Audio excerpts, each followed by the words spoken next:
Pas porter ton stylo. Tu peux noter sur ton portable ce que je vais te dire ce matin sera utile pour toi. Et tu vas découvrir ce matin par la parole de Dieu que tu es un maillon spécial dans la foi. Amen. Tu es un maillon spécial parce qu'à cause de toi, ta famille est en sécurité. À cause de toi, il y a certaines choses qui ne peuvent pas arriver dans ta maison parce que Dieu est avec toi. À cause de toi, il y a certaines choses qui ne peuvent pas arriver dans ton quartier parce que Dieu est avec toi. Dieu veille sur toi, il veille sur ta maison, il veille sur ta famille. Gloire à Dieu. Je vais vous parler ce matin, je vais dire chacun de vous est un maillon spécial. Vous savez, sur la chaîne a plusieurs maillons. Au fur et à mesure qu'on ajoute les maillons sur la chaîne, elle devient longue. Au fur et à mesure qu'on enlève les maillons, elle devient courte. Et vous êtes les maillons. Chacun de vous est un maillon spécial pour la chaîne. Cette chaîne qui est dans cette église et cette chaîne qui est dans l'église universelle. Donc si aujourd'hui tu es dans la foi, ce n'est pas un hasard. Ce n'est pas un hasard. Nous allons voir avec la parole de Dieu les hommes qui ont été des maillons. Les maillons spéciaux dans la naissance de Christ. Nous allons voir dans la parole de Dieu que Dieu a utilisé des personnes faibles. Très faibles que si Dieu demandait à un homme de choisir dans quelle famille Christ devait naître, je ne suis pas sûr que dans le monde, quelqu'un devait accepter que Christ passe par ces familles-là. Et que Christ passe par ces personnes. Mais Dieu a choisi des personnes. Nous allons voir leur caractère ce matin. Et nous allons voir pourquoi Dieu a choisi ces personnes. Gloire à Dieu. Amen. Gloire à Dieu. Amen. Donc, qui savait que toi tu devais être parmi les élus? Je ne suis pas sûr que tu le savais. Moi, j'ai aimé recevoir les gens à la maison avant ma foi. Les gens qui venaient m'annoncer la bonne nouvelle. Et ceux qui venaient le dimanche matin, ils avaient droit à un bon petit déjeuner. Parce qu'ils faisaient les œufs pour eux, je faisais le café, j'achetais du pain. Après la prédication, on mangeait ensemble, le petit déjeuner ensemble et ils continuaient le marche. Donc les gars étaient assurés que tous les dimanches matins, ils ne doivent pas déjeuner chez eux, ils doivent venir déjeuner chez moi. Et c'est ce que je faisais tous les dimanches matins. Alors il m'a enseigné la parole, j'étais vraiment content. Mais un jour, ces frères ont parlé des choses qui étaient vraies, que la religion là où j'étais faisait et qui n'était pas selon la Bible. Alors, c'est maintenant que je vois que ces frères disaient la vérité, quand j'ai été éclairé. Parce que moi, je faisais ces pratiques, je pensais que j'étais un bon chrétien. J'étais à la chorale, je jouais à tous les instruments de la chorale. Je disais que non, ce n'est pas un problème. Et ce jour-là, ils ont atteint, ils ont touché mon point. Et peut-être ce jour, Dieu a voulu m'éclairer, mais j'ai fermé mon cœur. Alors quand ils ont parlé de ces choses, je me suis levé. J'ai demandé au premier de se lever, il s'est levé. Il a dit, prends ta Bible, il a pris la Bible. J'ai dit, prends ton sac, il a pris son sac. J'ai demandé au deuxième de se lever. Il s'est levé, il dit, prends ton sac, il a pris son sac. Il dit, prends ta Bible, il a pris sa Bible. Il dit, sortez de chez moi. Sortez. Et c'est la dernière fois que vous venez ici. Et c'est comme ça qu'on s'est séparés. Parce qu'ils m'ont dit la vérité. J'ai dit qu'aujourd'hui, je vois qu'ils m'avaient dit la vérité. Il les a chassés. Depuis ce jour-là, il n'avait ni café chez moi, il ne venait plus chez moi. Alors, Dieu m'a tellement aimé, vraiment aimé, et il a ouvert une autre porte, un autre jour, j'ai écouté l'évangile, et il a brisé mon cœur. Qui savait qu'aujourd'hui, moi je devais être dans la foi? Toi qui es là ce matin, tu ne savais pas. Je suis sûr que si tu regardes comment tu as vécu hier, tu ne croyais pas qu'un jour tu pouvais être ce que tu es. J'ai souvent dit aux gens que les armes font ce que la parole de Dieu ne fait pas. La parole de Dieu ne tue pas. Au contraire, la parole de Dieu transforme. Dans le monde, si tu fais ce qui est mauvais, on dit sur toi, boum, tu meurs. Mais dans la maison de Dieu, dans la foi, si tu as fait ce qui est mauvais, Dieu pardonne. Dieu ne te tue pas. Au contraire, il te transforme. Et tu deviens une personne utile. C'est pourquoi vous voyez que ceux qui ont été des prostituées, comme nous allons voir dans la parole, ils ont été utiles à Dieu. Ceux qui ont été des fumeurs de chambre, aujourd'hui, il y a certains qui sont des pasteurs et qui sont des vrais pasteurs. Alléluia. Il y a certains parmi vous qui se sont prostitués. Mais aujourd'hui, vous êtes des vrais enfants de Dieu. Gloire à Dieu. Vous êtes fiers de lire la Bible. Il y a certains parmi vous qui ne dormaient pas dans leur maison, qui dormaient chez les concubins et les concubines. Mais aujourd'hui, vous dormez tranquillement, je vous gloire à Dieu. Est-ce que vous pouvez acclamer le Seigneur? Bon. Il y a plusieurs parmi vous qui étaient sous le joug de Satan, sous le joug des mauvais esprits. Mais Dieu vous a délivré. Qui savait, avec tous ces problèmes que vous aviez, ceux qui étaient épileptiques, ceux qui étaient malades avec des maladies chroniques, Dieu s'est manifesté. Il n'a pas regardé vos familles. Il n'a pas regardé vos membres de famille. Mais il vous a regardé personnellement et il a agi. La valeur d'un sac dépend de ce que le sac contient. C'est pas ça? Vous allez voir, aller à la banque, vous allez voir les gens venir avec les plastiques noirs, les standards de 50 francs. Vous voyez quelqu'un qui vient, il balance son plastique comme ça, vous pensez que c'est peut-être le pain qui est dedans. Mais quand il ouvre son plastique, il y a 10 millions dedans. Ouais, quand il arrive souvent à la banque, je vois les gens venir comme ça. Vous voyez quelqu'un avec un plastique, vous négligez ce plastique, mais dès qu'il ouvre le plastique, il y a 5 millions dedans. Donc la valeur d'un sac dépend de ce qui est dedans. Ta valeur dépend de ce que tu as dans ton cœur, ce que tu as dans ton corps, et tu as Jésus-Christ. Et tu es important. Alléluia. Ce n'est pas le corps que tu as là. Même si tu es malade, même si tu es boiteux, même si tu marches penché, même si tu es n'importe comment, c'est ce qui est dans ton corps qui est important. Jésus-Christ. C'est pourquoi j'ai dit ce matin que nous sommes des heureux. Nous allons voir dans la généalogie de Jésus, c'est par là que nous allons commencer pour comprendre ce que je vais dire ce matin dans Matthieu chapitre 1er. Et nous allons lire du verset 1 et 5 au verset 6. La Bible dit Salmon, pas Salomon, mais Salmon engendra Boaz de Rahab. Boaz engendra Obed de Ruth. Obed engendra Isaïe. Isaïe engendra David. Le roi David engendra Salomon de la femme d'Uri. Je ne sais pas pourquoi l'Esprit a amené Matthieu à préciser Boaz de Rahab et Salomon d'Uri. Parce que quand on regarde ce qui s'est passé, Rahab était une prostituée. Vous voyez, à la Dibamba, il y a un endroit là-bas qu'on avait réservé pour les lépreux. Et c'est là où il y a l'hôpital qu'on appelle l'hôpital la léproserie. Là où il y a la léproserie. Vous voyez, il y a un hôpital là-bas.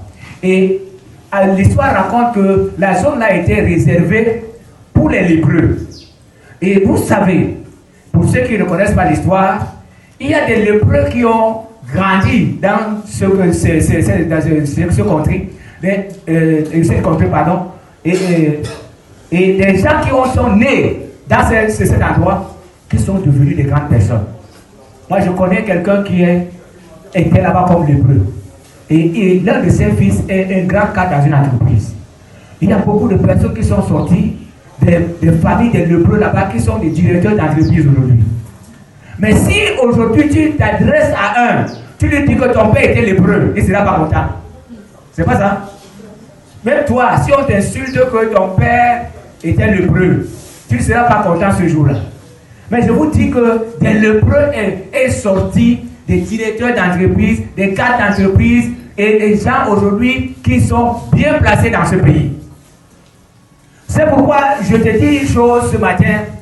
Ce n'est pas ce que tu as, ce que tu as vécu qui est important, mais ce qui est important, c'est ce que Christ fait dans ta vie. C'est ce que Christ a besoin de faire avec toi. Rahab ici était quoi? Une prostituée. C'est elle qui avait gardé les espions qu'on avait envoyés pour explorer Canaan. Et c'est elle, la prostituée. Donc peut-être quand les gens sont entrés, elle pensait que c'est des concubins, c'est des gens qui sont venus, mais après ils ont dit que non. Ce n'est pas ce que la Bible dit, c'est ce que je pense. Ils ont dit que non, nous ne sommes pas venus pour le sexe, mais nous sommes en train de nous cacher. Il a dit ok, elle a caché les espions pour que les espions ne soient pas tués. On est entré dans la maison, on n'a pas trouvé les espions. On lui demande ils sont où, elle a dit qu'elle ne connaît pas. Elle a gardé les espions. Mais nous voyons que dans la généalogie de Jésus, on parle maintenant, on dit Boaz, sa mère était Rahab, une prostituée. Vous connaissez l'histoire de Boaz? Boaz était un grand riche. Donc Ruth avait épousé un riche. il avait des ouvriers, il avait des animaux, il avait des bétails et tout. Il avait beaucoup de choses, et il avait des champs, et il avait beaucoup d'argent. Il est sorti du ventre d'une prostituée. Frère, aujourd'hui même ceux qui n'ont pas, ils ont des actes de naissance, parce qu'avant on écrivait Père inconnu. Si en lisant ton acte de naissance, on arrive là, on dit Père inconnu, tu ne seras pas content. C'est pas ça. Parce que c'est des choses qui souillent. Mais si aujourd'hui on vient dire à David, on dit à David, nous allons même voir son problème avec Salomon. On dit à David que, mais, comme tu vois là, ton arrière-grand-père, ou bien l'arrière-grand-mère, arrière-grand-mère était une prostituée. Est-ce que vous parlez de ça? Vous saviez ça? David est sorti de ce côté-là. Donc David est sorti sur la ligne là, de Boaz. Vous avez suivi. Nous allons encore les relire. Il dit, Salomon engendra Boaz. Boaz engendra Obed de Ruth. Et Obed engendra Isaïe. Isaïe engendra David. Le roi David engendra vous entendez? Maintenant, quand la fusion, moi j'appelle ça fusion, allons-y. Nous allons voir aussi que Ruth était Moabite. Et nous voyons que les Moabites et les Ammonites, vous voyez que ça veut que les Moabites descendent de la famille de qui? De l'autre. Si on vient te dire maintenant que frère, comme tu vois, ton père avait couché sa fille et tu es né, tu seras content? Tu seras content? C'est ce qui s'est passé. Donc l'autre a couché sa fille et sa fille a couché les Moabites. Maintenant c'est dans la famille des Moabites que Ruth est née. Voilà comment, si aujourd'hui on demandait à un homme que vraiment, est-ce que c'est dans cette famille que tu peux choisir que Christ naît? Regardez de l'autre côté. C'est quelqu'un qui a fait les enfants avec ses propres enfants. L'autre a fait un enfant avec sa fille. Et on lui a donné le nom de Moab. Et le Moabite, il descend de là. De l'autre côté, Rahab qui était prostituée, qui fait les enfants, et il descend maintenant, il se marie avec Ruth. Et maintenant, quand il descend, on constate que Salomon et David, tous ils sont nés de ces deux lits-là. Donc, de la lignée d'Abraham et de l'autre côté de l'autre. Je ne sais pas si vous comprenez l'histoire. C'est dans cette histoire maintenant de ces deux familles-là que Jésus, quand on regarde Jésus, est né. Ne regarde pas ta famille aujourd'hui. Parce qu'il y a certains qui regardent seulement la famille. Non, je suis né dans une famille où on ne progresse pas. Je suis né dans une famille où tout le monde a la tension. Tout le monde a l'hypertension. Tu es né d'une famille où les gens avaient des problèmes. C'est comme David. David est né de la famille où il n'y avait pas assez de richesses. Mais si oui, nous allons voir là-bas, comme Abraham, oui, on dit qu'il était béni, on descend. Mais quand on descend, on arrive chez David. La richesse a tellement augmenté. Et quand il s'est arrivé au niveau de Salomon, la richesse a bombé. La richesse n'a pas regardé que Abraham avait seulement les troupeaux. Abraham a David, ça a vu que la richesse a augmenté. Ce Salomon, c'était grave. Regardez ce que Salomon prenait comme déjeuner. C'est tout un quartier de nourriture. Allez, vous allez voir. Tous les jours, on précise ce que Salomon prenait. Moi, je me pose la question, il mangeait comment? Il mangeait comment? Et toi, tu es là aujourd'hui, tu regardes seulement ta famille. Tu regardes que ton père était... Et si tu sais que ton père était prostitué ou ta mère, tu as déjà honte. Tu ne peux même pas parler de ton père, tu ne peux pas parler de ta mère, tu ne peux pas parler de ta famille. Parce que tu sors d'une famille souillée. Tu sais, si ton père était lépreux, tu ne peux pas. Mais si ton père a été lépreux, toi, tu n'es pas lépreux. Si ta mère a été prostituée, toi, tu n'es pas prostituée. Nous allons voir que David aussi qui descend. Nous allons continuer et nous allons voir qui était Ruth. Allons-y. Dans Ruth chapitre, c'est lui qui voit le premier livre, hein? Le chapitre 1, le verset 4. Vous allez voir ce que Ruth était pour bien comprendre ce que je vous dis. Ruth chapitre 1, verset 4, il dit quoi? Il prit des femmes moabites, dont l'une se nommait Orpa et l'autre qui est Ruth. Gloire à Dieu. Amen. Gloire à Dieu. Pour comprendre l'histoire, vous allez lire le chapitre, parce que là on parle de l'histoire de Ruth, de son mari qui était décédé, ses enfants qui avaient épousé les filles moabites. Et Ruth était alors une moabite. Allons au chapitre 2, pour bien comprendre l'histoire. Nous allons lire le verset 2 qui dit Ruth, la moabite, dit à Naomi. Donc vous comprenez que Ruth était quoi? Moabite. Donc elle descendait de la famille de qui? De Lot. Quelqu'un me suit très bien? Amen. Le verset 21 dit que quoi? Ruth la Moabite ajouta. Donc, la Bible précise que Ruth était une Moabite qui sortait d'une famille vraiment honteuse. Le père a fait l'amour avec sa fille et la fille a accouché un enfant qui s'appelait Moab et les Moabites sont nés. Ce qui est encore étonnant, quand nous allons dans le livre de Deutéronome, chapitre 23, lisons ce qui se passe là-bas, et je ne comprends pas. Tu ne peux pas aussi comprendre parce que quand nous allons lire, on va se poser beaucoup de questions. Chapitre 23, à partir du verset 3, et dit, celui qui est issu d'une nation, alléluia, celui qui est issu d'une union illicite n'entrera point dans l'assemblée de l'Éternel. Même sa 10e génération n'entrera point dans l'assemblée de l'Éternel. L'Ammonite et le Moabite n'entreront pas point dans l'assemblée de l'Éternel, même à la 10e génération. Et à perpétuité. On peut se poser la question que Dieu a dit qu'ils n'entreront pas. Et pourquoi il a choisi maintenant que Christ naisse, c'est-à-dire que de la descendance du Moabite? C'est pour ça que je dis que les choses de Dieu, nous ne pouvons pas les comprendre. Alléluia. Amen. Les choses de Dieu, nous ne pouvons pas les comprendre. Il a choisi qu'il a voulu.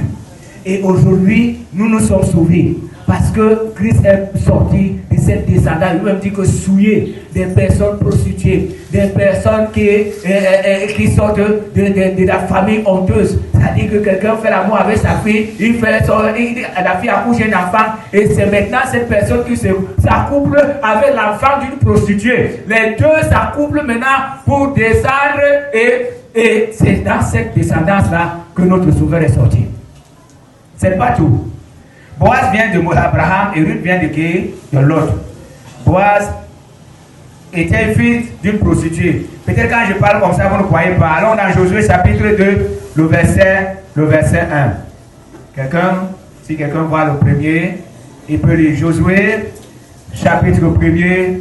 Josué, fils de Nun, oui. fit partir secrètement de Sittim 2 espions en leur disant: allez examiner le pays, et en particulier Jéricho. Ils partirent et ils arrivèrent dans la maison d'une prostituée qui se nommait Rahab. Une prostituée qui se nommait qui? Donc, je vous montre avec les preuves aujourd'hui que c'était une prostituée. Allons aussi dans le livre de Genèse 19, 36. Vous comprendre aussi qui étaient les Moabites. Parce que quand je parle comme ça, vous pensez, vous allez me demander de noter. Vous allez réviser à la maison. Les Moabites étaient les qui? Genèse chapitre 19, verset 36 à 37. Les deux filles de Lot devinrent enceintes de leur père. Oui. L'aînée enfanta un fils. Enceinte de leur père. Vous avez bien suivi. Ils tombèrent enceintes de leur père. L'aînée enfanta un fils qu'elle appelait du nom de Moab. Oui. C'est le père des Moabites jusqu'à ce jour. Oui. Le plus jeune enfanta aussi un fils qu'elle appelait du nom de Ben-Ami. Oui. C'est le père des Ammonites jusqu'à ce jour. Alléluia.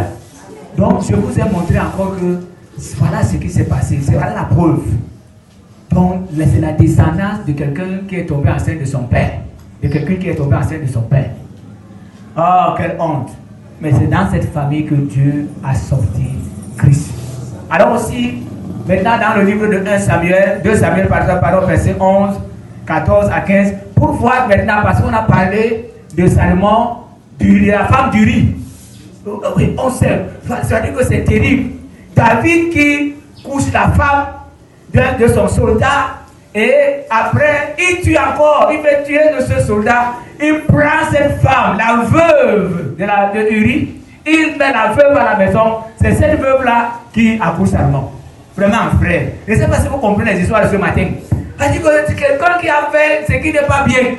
Il a d'abord fait un enfant, le premier enfant qu'il a fait avec la femme. Quand il a enceinté la femme, pendant que Uri était à guerre, l'enfant est né. Et Dieu a tué cet enfant-là. Maintenant, quand il tue Uri, il prend la femme de Uri, il met dans la maison. Et c'est cette femme qui accouche Salomon. Oh Seigneur, un grand roi. On veut te dire que Seigneur, pourquoi tu l'as fait? Tu as pris une veuve. Non, il fallait la laisser là-bas. Et en plus, tu as mal fait de prendre une veuve. Et pourquoi c'est à travers cette veuve que Salomon est? Lis, vous allez voir ce que David a fait. Le lendemain matin, Oui. David écrivit une lettre à Joab et l'envoya par Pour tuer Uri, vas-y. Il écrivit dans cette lettre: placez Uri au plus fort du combat, oui, et retirez-vous de lui afin qu'il soit frappé et qu'il meure. Oui. Joab, assiégeant la ville, plaça Uri à l'endroit qu'il savait défendu par de vaillants soldats. Les hommes de la ville firent une sortie et se battirent contre Joab. Plusieurs tombèrent parmi le peuple, parmi les serviteurs, le Hessien fut aussi tué. Voilà. Joab envoya un messager pour faire rapport. On a tué Uri. On l'a placé, il a porté la lettre. Et dans cette lettre, on a dit à Joab, le voilà qui vient. Mets-le devant. C'est David qui a écrit. Uri a porté la lettre, il ne savait pas que c'est ce qui était écrit. Il devait déchirer la lettre, ou il devait chercher un autre moyen pour ne pas donner la lettre. Il a porté sa propre mort. Il est parti donner à Joab. Et on l'a mis en face. Et les autres l'ont abandonné. Et Uri a été tué. Maintenant, c'est cette femme, la femme d'Uri, que David prend. David met dans sa maison. Et c'est à travers cette femme que David met au monde Salomon. Frère, nous ne pouvons pas juger Dieu. Dieu fait ce qui est bon. Et tout ce que Dieu fait est bon. Même quand Dieu a créé la lumière, la Bible dit que Dieu a vu que la lumière était très bonne. Gloire à Dieu. Gloire à Dieu. Donc ce qui est important pour toi, c'est le plan que Dieu a pour toi. Et non l'ancienne vie que tu as menée. Non dans les problèmes que tu as. C'est le plan que Dieu a pour toi. C'est pourquoi je vais te dire ce matin que laisse Dieu te conduire sans toutefois regarder ce que tu étais hier. Frère, si nous qui conduisons les voitures là, si nous passons le temps à regarder les rétroviseurs, nous allons tuer beaucoup de personnes. Le rétroviseur sert pour regarder, pour voir le derrière. Quand tu fais la marche arrière, ou quand tu veux aller à gauche, ou quand tu veux aller à droite, mais quand tu veux avancer, il faut regarder devant. Il y a plusieurs personnes qui sont freinées parce qu'elles regardent derrière. Non, j'ai été prostituée, Dieu ne peut pas m'utiliser. J'ai été meurtrier ou meurtrière, Dieu ne peut pas m'utiliser. Non, j'ai commis beaucoup d'avortements, Dieu ne peut pas m'utiliser. J'ai fait ceci, Dieu ne peut pas m'utiliser. Dieu choisit qui il veut. Et il conduit qui il veut. Il transforme qui il veut. Il bénit qui il veut. Il élève qui il veut. Laisse Dieu t'amener là où il veut. Laisse Dieu t'amener là où il veut. Ne regarde pas la famille là où tu es né. Ne regarde pas ta situation actuelle. Mais regarde là où Dieu t'amène. Amen. Si Boaz regardait que non, je suis sorti du ventre d'une prostituée, ça ne vaut pas la peine, il ne serait pas riche.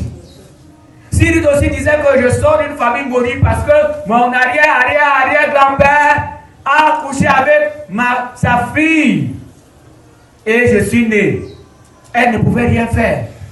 Mais toutes ces personnes, quand nous regardons la Bible, vous ne verrez jamais quelqu'un se soucier de l'ancienne vie, de la famille là où il est sorti, de ce que les parents ont fait. Non, ils ne se souciaient pas. C'est pourquoi laisse Dieu t'amener là où il veut. Dis un gros amen. Amen. Laisse Dieu te conduire. Laisse Dieu te saisir. Amen. Dieu veut te changer. Dieu veut te transformer. Amen. Dieu veut t'utiliser. Laisse ce Dieu-là te guider. Laisse Dieu te guider. Tous ceux qu'il a utilisés, nous avons vu que chacun avait un handicap. Même David, là, il a tué. La seule chose que Dieu a fait, a été dit à David, c'est construire sa maison. Je dis que non, tu as besoin de ça. Mais nous voyons que David a été béni. Et il est mort à sa d'âge. Dieu n'a pas regardé que David est sorti de la famille d'Abraham et la famille maudite de Lot. Non. Il n'a pas regardé que Salomon est sorti du ventre de la femme d'une veuve que David a payé. Non, mais il a béni Salomon. Il a choisi Salomon comme un roi qui était béni. La Bible dit qu'il n'y aura plus un autre roi comme ça sur la terre. Gloire à Dieu. Donc nous devons, vous êtes un maillon spécial dans la marche et dans la foi. Ne vous méprisez, ne vous méprisez, c'est-à-dire que ne vous négligez pas. Ne vous négligez pas. Ne vous sous-estimez pas. Vous êtes les maillons. Chacun de vous est un maillon spécial que Dieu veut utiliser dans sa maison. Mais ce que vous regardez souvent, c'est les problèmes que vous avez. Là où vous êtes né, ce que la famille a, la pauvreté qui est dans la famille. Là, si aujourd'hui, dans ta famille, il n'y a que pauvreté, n'est-ce pas, dans la famille de Boaz, on ne dit pas que sa maman était riche, on dit qu'elle était prostituée, non? Boaz est devenu riche, n'est-ce pas? Donc Dieu va t'enrichir au nom de Jésus. Amen. Dieu va t'élever au nom de Jésus. Amen. Dieu va avancer avec toi au nom de Jésus. Amen. Dieu va montrer aux hommes qu'il est Dieu à travers toi. Amen. À travers Boaz, à travers Salomon, à travers David, à travers la femme d'Uri. Nous voyons aujourd'hui que Dieu a montré au monde entier qu'il est Dieu. C'est à travers ces personnes que je peux m'appeler les personnes souillées que Dieu a sorti ce qui est pur, le Christ. C'est de ton corps là que tu as utilisé hier pour la prostitution, pour le vol, pour le tabac, pour le chanvre. C'est le corps que tu as souillé hier. C'est ce corps là que Dieu veut utiliser pour faire les grandes choses. Amen. Laisse Dieu te guider. Laisse Dieu t'accompagner. Laisse Dieu te bénir. La bénédiction de Dieu est sur toi. Laisse Dieu faire éclater cette bénédiction.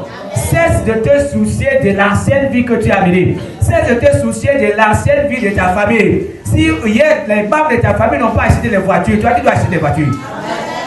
S'ils n'ont pas construit des maisons, toi tu dois construire des maisons. S'ils n'ont pas envoyé leurs enfants dans les grandes écoles, tu dois envoyer des enfants dans les grandes écoles. Tu ne vas pas vivre comme ta famille a vécu hier. Sinon, Boaz lui-même devait être prostitué. Sinon, David et Salomon, tous devaient être des prostituées. Mais je ne crois pas que Rahab était riche comme son fils Boaz. Non, elle était prostituée. Si elle était riche, on devait préciser que Rahab est riche. Je ne crois pas. Donc, regardez, toutes les générations qui sont là, quand on commence à parler des gens riches, on parlait d'Abraham. Il y a certains là-dedans, on cite seulement les noms. On ne dit pas s'ils avaient même des maisons. Nous ne sommes pas sûrs que ceux-là étaient riches. Mais quand on parle de Salomon, on commence à voir. Quand on parle de Boaz, on dit riche. Quand on parle de David, on dit riche. On parle de Salomon, on dit riche. L'union de deux familles souillées. Moi, je peux appeler deux familles souillées. Cette union a sorti ce qui est bien. Regardez même des arbres qui produisent le miel dans les villages. Vous allez voir que c'est des arbres pas mal qui sont penchés, d'autres arbres sont même au sol. Mais le miel qui sort de ces arbres-là est sucré. Alléluia. Alléluia. Quand je suis allé au village, les gens sont allés chercher le miel avec mes cousins. Ils sont allés chercher le miel. L'arbre était au sol couché. Et c'est de ces arbres qui sont au sol par moment, ces arbres qui sont même déjà, qui n'ont même plus de branches, qui n'ont plus de fleurs. Ce qui est important pour les abeilles, c'est le trou qui est sur l'arbre. Ils ne regardent pas s'il y a l'abeille. Ils ne regardent pas que l'arbre est solide, l'abeille peut tomber. Non. Les abeilles regardent seulement le trou. Si le trou leur permet de faire leur miel, les abeilles entrent et font leur miel, c'est tout. Donc là où tu es frère, même si tu t'ennuies, même si tu veux tomber, mets dans ta tête que tu es un maillon spécial. Amen. Et tu es un maillon de Dieu. Tu es un enfant de Dieu. Et Dieu doit te conduire. Dieu doit te bénir. Dieu va te lever. Dieu est avec toi. Ne dis plus que Dieu n'est pas avec toi, avec moi. Ne dis plus que Dieu n'est pas avec moi. Ce qui nous décourage souvent, c'est ce que nous sortons de nos bouches, ce que nous sortons de nos cœurs. Ah, ma famille est pauvre. Je ne sais pas si moi-même je vais m'en sortir. Est-ce que dans ma famille, quelqu'un a conçu une maison? Nous louons toujours les maisons. Non. Change ton langage ce matin. Change ta manière de parler. Change ta manière de voir seulement la misère de ta famille. Change la manière de voir la misère qui est dans ta maison. Mais lève les yeux et regarde Boaz, regarde Isaïe, regarde Salomon, regarde David. Regarde la femme d'Uri. Regarde toutes ces personnes que Dieu a utilisées, que les hommes pouvaient rejeter. Si c'était par vote, On ne devait pas choisir Boaz. On devait dire que non, il sort d'une famille de prostituées. Non, non, non, non. On devait chercher quelqu'un qui sort d'une famille bien, de la famille d'un roi. S'il fallait choisir là où Christ devait naître, on devait parler dans la famille de David, David qui a fait l'adultère avec la femme. Non, on devait lire la parole de Dieu pour dire que celui qui a commis l'adultère doit être lapidé. David ne devait pas être dans la lignée. Mais Dieu a fait son choix. Comme il t'a choisi. Toi qui es là ce matin, toi qui m'écoutes, même toi qui m'écoutes sur les réseaux sociaux, Dieu t'a choisi. Et laisse le choix de Dieu te conduire là où Dieu veut. Dieu t'a choisi pour te bénir. Dieu t'a choisi pour te lever. Dieu t'a choisi pour te protéger. Dieu t'a choisi pour te conduire. Dieu t'a choisi pour que tu sois la lumière de ta famille, la lumière de ton quartier. Dieu t'a choisi pour que tu sois la lumière dans ce monde. Ne te sous-estime pas. Laisse Dieu te conduire. Alléluia. Alléluia. Je vais aussi vous raconter une autre histoire dans la Bible. C'est par là que je vais m'arrêter. C'est l'histoire de ce jeune homme qui marchait avec Jésus. Et on parle seulement de ce jeune homme, de ce garçon, quand la nourriture avait manqué. C'est pour vous montrer ce matin que là où vous êtes important. Allons-y dans le livre de Jean chapitre 6. Et vous allez lire du premier verset au verset 13. Nous allons vivre une histoire. Vraiment, moi, c'est quand j'ai lu cette histoire-là, parce que les grandes personnes qui étaient là, tous ceux qui suivaient Jésus n'avaient pas ce que ce garçon avait. L'apôtre n'avait pas ça. Suivons la lecture. C'est pour vous montrer que vous êtes important. Jean chapitre 6, à partir du premier verset. Oui. Après cela, Jésus s'en alla de l'autre côté de la mer de Galilée, de Tibériade. Une grande foule le suivait parce qu'elle voyait les miracles qu'il opérait sur les malades. Oui. Jésus monta sur la montagne et là il s'assit avec ses disciples. Or, la Pâque était proche, la fête des Juifs.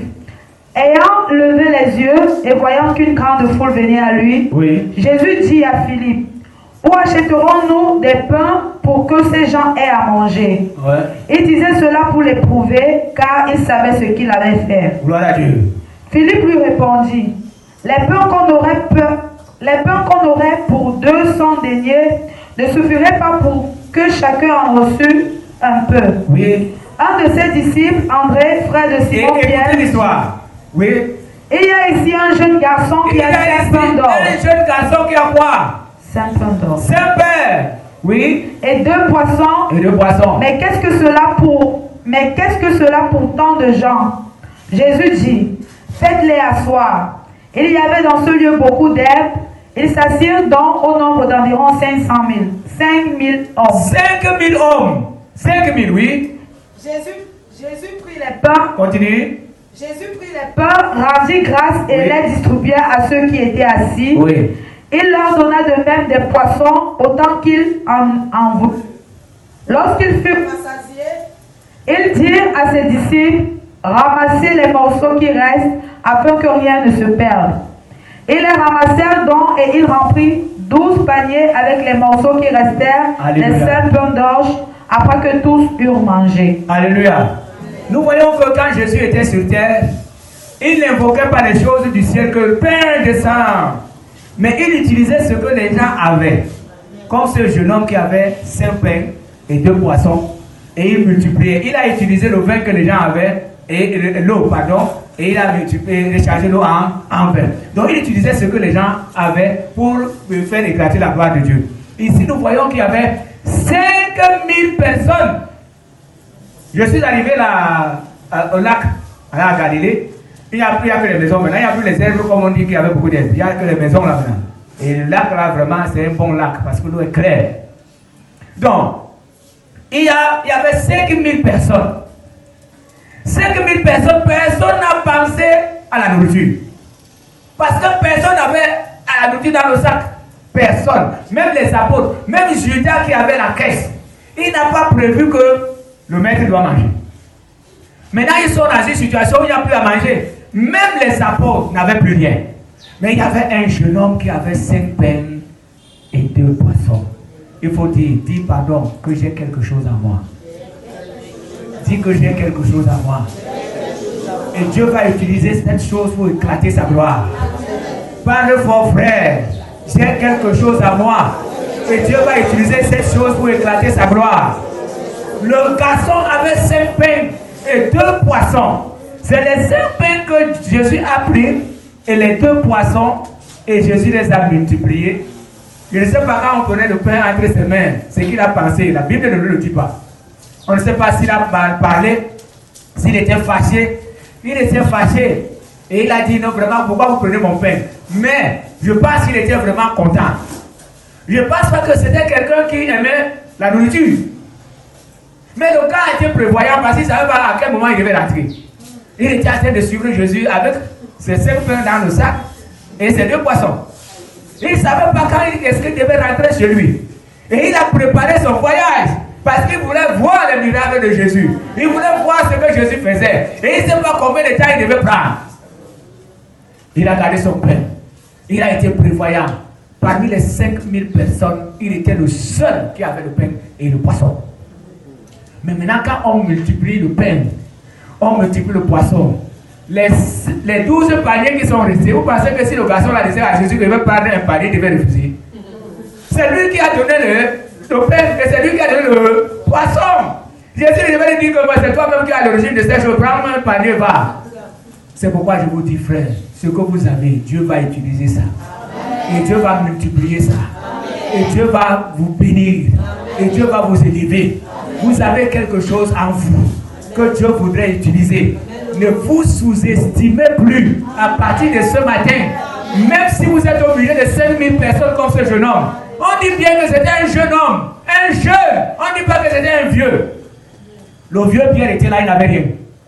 André était là, il n'avait rien. Jean était là, il n'avait rien. Barthélemy, tous ces gens-là, il n'avait rien. Même Judas était là, il n'avait rien. Mais c'est le seul jeune homme qui avait quelque chose. Et cette chose-là a été bénie par Dieu. 5000 personnes ont mangé. Et 12 paniers ont été récoltés. Et voilà, tout le monde était rassasié. Il pouvait encore passer la nuit là à écouter Jésus. À cause de ce que le jeune homme avait quelque chose en lui. C'est pourquoi je dis, frère, même si tu es au milieu des sorciers, même si tu es au milieu des vampires, même si tu es au milieu des malades, tu es sous la sécurité de Dieu. Tu as quelque chose en toi que Dieu va utiliser pour étonner le monde. Tu as quelque chose en toi que Dieu va utiliser pour étonner ta famille. Tu as quelque chose en toi que Dieu va utiliser pour étonner le quartier. Frère, c'est ça. Il faut qu'au quartier, on sent qu'il y a un enfant de Dieu là-bas. Et ça va se produire d'ici peu. L'essentiel est que tu restes sous la grâce de Dieu. L'essentiel est que tu restes sous la protection de Dieu. L'essentiel est que tu restes sur la parole de Dieu. Tu verras ta maison transformée, tes enfants transformés, ton mari transformé, ta femme transformée, ton père transformé, ta mère transformée, parce que la grâce de Dieu va inonder ta famille. C'est ce que Dieu veut faire. C'est ce message que Dieu m'a donné, que je viens te dire ce matin, que Dieu a choisi les faibles pour faire sortir les forts. Dieu a choisi les méprisables pour sortir un homme saint, Jésus. Dieu a choisi les gens rejetés, les gens maudits. Et c'est à travers ces personnes que Dieu a sorti le sauveur du monde que nous adorons aujourd'hui. Qui peut prendre la place de Jésus? Là où Dieu veut te mettre, personne ne pourra prendre cette place. Acclame le Seigneur. Personne ne pourra prendre cette place. Là où Dieu veut te mettre, personne ne peut t'enlever de là. Personne ne peut enlever Jésus là où il est. Personne ne peut enlever le nom de Boaz. Personne ne peut enlever le nom de Salomon. Personne ne peut enlever le nom de la femme du riz. Personne ne peut enlever ces noms. Ces noms sont là. S'il faut écrire la Bible demain, ton nom sera dedans. Amen. Pourquoi? Parce que Dieu va faire des grandes choses avec toi et les gens en parleront. Amen. Mais comme on ne va pas écrire la Bible, on ne va plus écrire notre Bible, ce que tu fais sera gravé quelque part dans les livres de Dieu. Et les gens en parleront. Les gens parleront de toi. Amen. Vous arrivez par moi dans des quartiers où vous entendez Rutel. Il est mort depuis longtemps. Mais on parle de lui parce qu'il a fait comment? Des œuvres. On parlera de toi. On parlera de ta maison. Amen.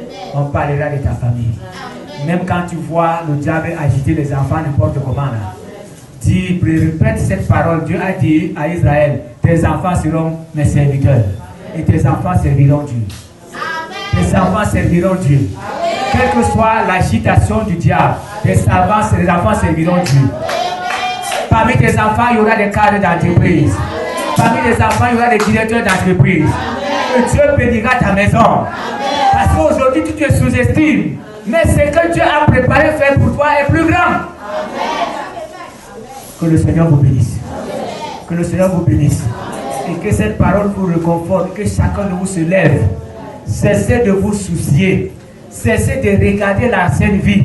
Cessez de regarder vos familles. Vous allez relever vos familles d'ici peu. Parce que la main de Dieu est sur vous. Que le nom du Seigneur soit béni. Ce que tu peux faire maintenant, tu peux baisser ta tête. Alléluia. Alléluia. Celui qui fait la honte devant Dieu, devant les hommes, peut devenir la gloire. Oh, devant le Seigneur, d'ici peu, c'est toi. Prie le Seigneur et dis à Dieu merci pour la parole. Sors avec cette parole, sors avec cette parole. Et dis à Dieu, j'ai compris ce matin que tu as sorti le fort au sein des faibles. Dis à Dieu que tu as tant regardé ta famille, tu as tant regardé ta maison, tu as tant regardé tes biens. Tu as regardé la pauvreté qui sévit la maison, les maladies qui sévit la famille. Peut-être tu es un enfant d'un lépreux. Tu as regardé la vie de ton père qui était lépreux. Mais nous avons vu aujourd'hui que Rahab était prostituée et David lui-même était un adultère. Mais dans cette lignée est sorti Jésus. C'est pourquoi dis merci à Dieu pour la parole. Et dis à Dieu, tu sors ce matin pour vaincre. Tu ne sors plus pour marcher selon ce monde, mais tu sors pour marcher selon la parole de Dieu. Tu sors pour marcher selon les principes du Seigneur. Dis à Dieu ce matin, j'ai compris et je sors pour vaincre. Je ne sors pas pour marcher encore dans la honte. Je sors pour marcher dans la crainte de Dieu et je sors pour être élevé. Seigneur, je prie pour tous ceux qui ont entendu cette parole, pour tous ceux qui se sont sous-estimés, pour tous ceux qui disaient que c'est fini pour eux, et ceux qui disaient que tu n'es plus avec eux. Je prie de leur montrer pendant cette semaine que tu es le Dieu qui ne change pas. Ouvre les portes qui étaient fermées dans leur vie, que ta grâce et ta puissance les accompagnent. Notre Dieu, qu'ils enlèvent la main de leur jour, Seigneur, qu'ils enlèvent la main de leur jour et qu'ils fixent les regards sur toi. Je prie d'entrer dans leur maison, d'entrer dans leur famille, au nom puissant de Jésus-Christ, que ta main les accompagne, que ta main les assiste. Mon Dieu, veille sur leur maison, veille sur leur famille, au nom de notre Seigneur Jésus. Ce qui faisait leur honte aujourd'hui, permet que cela fasse la gloire, devienne la gloire de Dieu demain. Je te supplie, mon Dieu, qu'il ne marche plus dans la honte, mais qu'il soit béni par toi, qu'il soit élevé par toi. Nous avons vu ce matin que nous ne devons pas regarder là où nous sommes, mais nous devons regarder là où tu nous amènes. C'est ce qui est plus important. C'est pourquoi notre Dieu, nous croisons nos pas et nous te suivons sur le chemin. Amène-nous là où tu veux et fais éclater ta voix, Seigneur.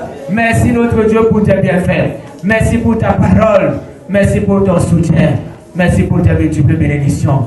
Je vais demander à un frère et à une soeur de lever leur voix devant le Seigneur pour continuer à demander à Dieu de nous aider à comprendre cette parole et à mettre cette parole en pratique. Que ce Dieu nous montre qu'il est encore notre Père et notre Dieu. Un frère et une soeur. Alléluia. Amen. Père, merci, éternel Dieu, pour cette semence, éternel Dieu de grâce, Seigneur, que toi tu as infligé dans nos vies. Alléluia. Seigneur, nous ne voulons pas, éternel Dieu de grâce, Seigneur, que ces grains tombent dans les mauvaises, dans la terre aride, éternel Dieu. Notre Dieu, notre Seigneur. Au nom puissant de Jésus-Christ. Seigneur, nous bénissons ton nom parce que toi tu feras au-delà de nos supplications. Amen. Père, Amen. nous prions au nom puissant Au nom de Jésus. Seigneur, que nous puissions être la tête et non la queue au nom de Jésus. Alléluia. Que nous ne puissions plus nous lamenter, mais que nous puissions regarder à toi. Amen. Dieu. Père, que nous ne puissions plus, ô éternel Dieu de grâce, Seigneur, être ceux qui pleurent. Au nom de mais que Jésus. nous soyons ceux-là qui rient. Au nom de Jésus. Père, nous te supplions. Nous te supplions, Père. Seigneur, ouvre les portes. Ouvre les portes, Seigneur, notre Dieu. Ils étaient fermés dans nos vies. Nous te supplions, notre Père. Afin que ta gloire puisse éclater dans nos vies. Amen. Amen. Seigneur, manifeste ta grâce au nom de Jésus-Christ. Au nom de Jésus-Christ. Amen. Une sœur prie. Alléluia. Voilà. Amen. Alléluia. Père, nous, selon les propos prononcés Amen. Déclaré dans nos vies ce matin. Au nom de Jésus. Excellent au nom de Jésus. Amen. Père, nous te rendons les actions multiples de grâce pour Au nom puissant de Jésus. auxquels tu as ôté dans nos yeux, afin que nous comprenions l'importance de ta présence dans nos vies. Alléluia. Seigneur, nous te bénissons, Père. Merci parce que tu as ôté les lamentations dans nos cœurs. Jésus. Merci parce que tu as ôté les regrets. Merci, Seigneur. Alléluia. Parce que tu as ôté, Seigneur, notre Dieu, la manière que nous sous-estimons. Jésus. Père. Merci. Jésus. Oh Dieu des armées, pour cette parole. Seigneur. Amen. Nous voulons te supplier à chaque moment où nous égarons. Rappelle-nous, Seigneur, cela. Que ton Saint-Esprit qui transforme et qui convainc Amen. puisse nous rappeler, Éternel, afin que nous demeurons toujours. Gloire à toi, Seigneur. Seigneur, merci pour ce grand jour. Merci, Seigneur, notre Dieu, notre roi, pour cette, Seigneur, notre Dieu, cette lumière laquelle tu as éclairé dans nos rangs. Sois béni, Au nom de Seigneur. Jésus. Sois célébré au nom de Jésus-Christ. Amen. Lève tes mains vers le Seigneur. Je vais demander à Dieu de mettre quelque chose dans tes mains. Seigneur, je prie, nos mains sont levées vers toi. Nos mains sont levées vers toi pour recevoir ce matin. Parce que notre Dieu, le monde s'est moqué de nous. Le monde nous pose la question de savoir où est notre Dieu. Mais tu as dit dans ta parole, Seigneur, que ce que nous lirons sur la terre sera lié dans les cieux. C'est pourquoi nos mains sont levées vers toi. Et je prie au nom de Jésus de remplir nos mains ce matin de bénédiction au nom de Jésus. Que le Dieu Tout-Puissant te donne ce que tu lui demandes ces derniers temps. Que Dieu ouvre les portes de bénédiction. Que aucune maladie ne vienne arracher ce que Dieu te donne. Mais que la bénédiction de Dieu descende dans tes mains. Au nom du Père, du Fils et du Saint-Esprit. Que la puissance de Dieu renverse tous les ennemis qui se lèvent pour te détruire. Pour détruire ce que Dieu t'a donné. Que ces ennemis soient renversés. Seigneur, fais descendre ta bénédiction sur nos mains. La bénédiction d'Abraham. La bénédiction de Jacob. La bénédiction de David. La bénédiction de Salomon. La bénédiction qui descend de toi, Seigneur. Je te supplie. Bénis ton peuple ce matin. Parce que je sais, notre Dieu, que tu es notre Père. Que le Dieu Tout-Puissant bénisse, vous bénisse. Qu'il bénisse vos maisons. Et que sa puissance descende sur vous-mêmes. Que ces mains descendent maintenant avec plus de bénédiction. Que ce mois et le mois prochain, Dieu vous montre qu'il est Dieu. Et que cette bénédiction vous accompagne partout où vous allez. Que cette semaine soit une semaine de bonnes nouvelles. Quand ce Seigneur vous bénira, venez témoigner ce qu'il a fait pour vous. Parce que les bénédictions de Dieu sont en train de descendre sur vous-mêmes. Vos commerces sont bénis ce matin. Vos entreprises sont bénies ce matin. Tout ce que vous allez entreprendre maintenant sera béni. Parce que votre Dieu est avec vous. Tout ce que vous toucherez avec vos mains sera béni. Au nom de notre Seigneur Jésus. Merci Père pour ce que tu as fait ce matin. Au nom de Jésus nous prions. Amen. On va nous asseoir. Nous chantons. Magnifions le nom de Dieu.